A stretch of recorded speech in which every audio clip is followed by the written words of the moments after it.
Hello everyone and welcome to this video about Belladonna Cove, the neighborhood. So Belladonna Cove is the last added neighborhood in The Sims 2 and it came with the last expansion pack, Apartment Life. But it's definitely one of the best neighborhoods.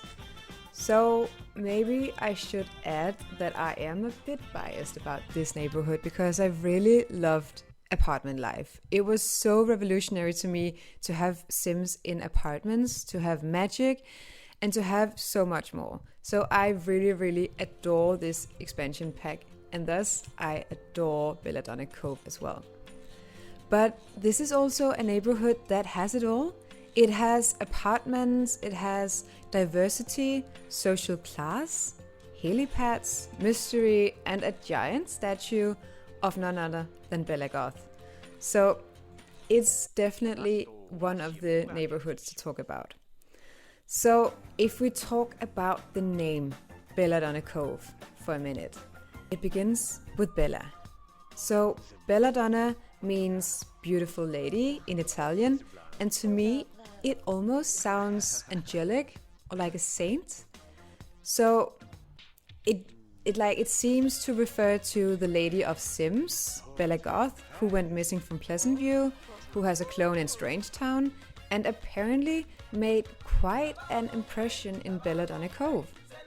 So I wonder what she did to deserve a neighborhood named after her. It must have been something special. So the statue of her is carrying a platinum plumb-bob, so maybe she found happiness here in Belladonna Cove. Or maybe she brought happiness to others. That could make sense to have such a special gesture to her in the form of a statue. As also stated on Sims Wiki, Belladonna is also a poisonous nightshade plant, and it's said to have been used by witches. So the plant is also associated with beauty, because apparently in the olden days, women used the plant to increase beauty, for example by dropping the plant's oil in their eyes to expand their eyes.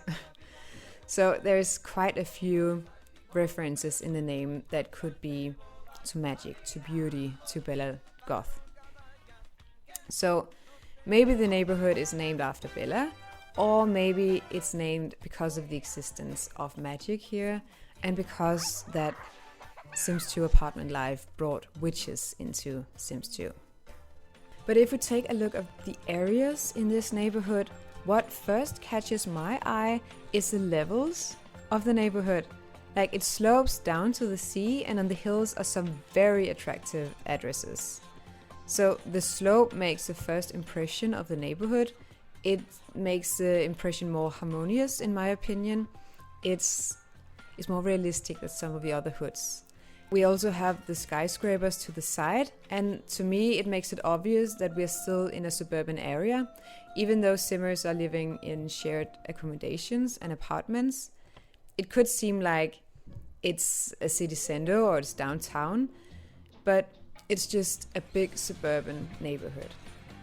And the second thing that catches my eye is the different parts of this neighborhood. It's clear that some of the areas, some of the places are nicer than others. This area with the trailer park, for example, it has lots of trash lying around, and there is a thrift store, a cheap clothing store, and a 24/7 open coffee shop. So the Simmers living here probably work long hours and might not have that much money. And the houses are packed together. It's clear that a lot of Simmers live here on a small space. Where on the other hand, up on the hill, there is a nice, clean pavement between spacious buildings, large villas, and quality boutiques.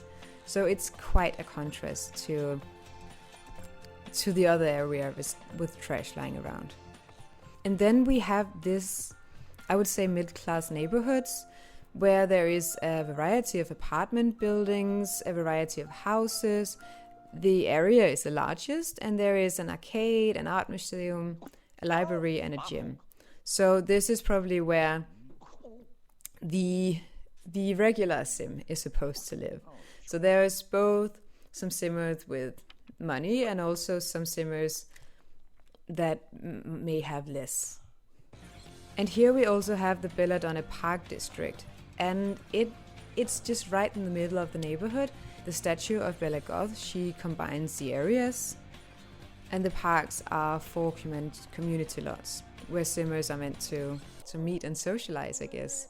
Maybe even meet across the social classes. But these social classes and these divisions, it's so much more delicate than just the looks of the area.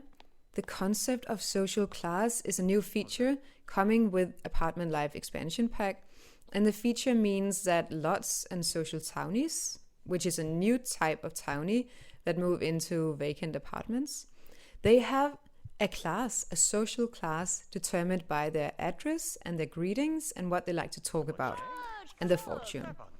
So it's quite realistic, maybe even a bit controversial when you think about this as being a computer game.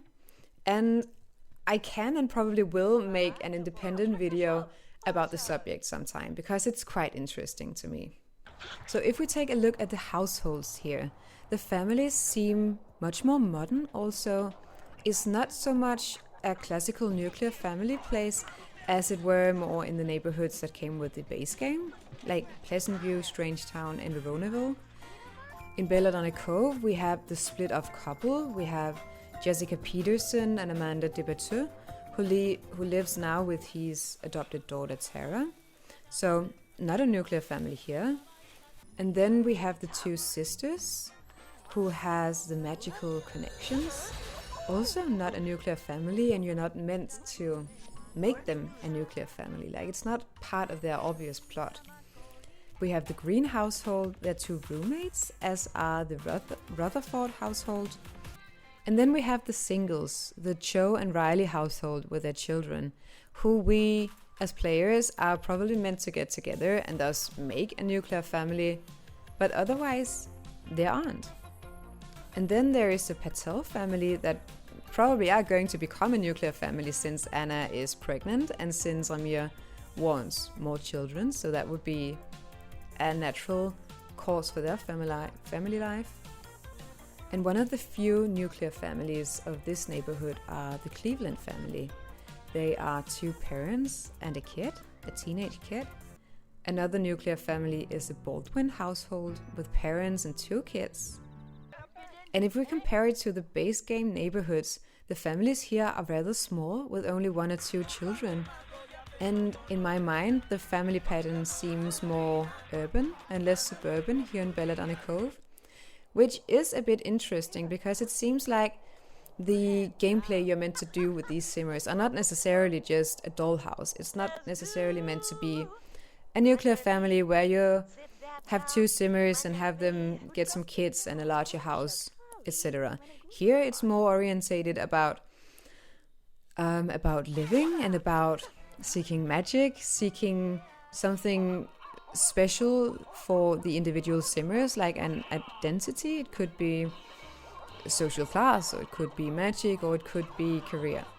So it's definitely less oriented towards family life. So that concludes. What do you think the creators of The Sims 2 thought about this neighborhood and its inhabitants? Was Bella Goth here? Did she have anything to do with magic? That's an interesting thought, actually.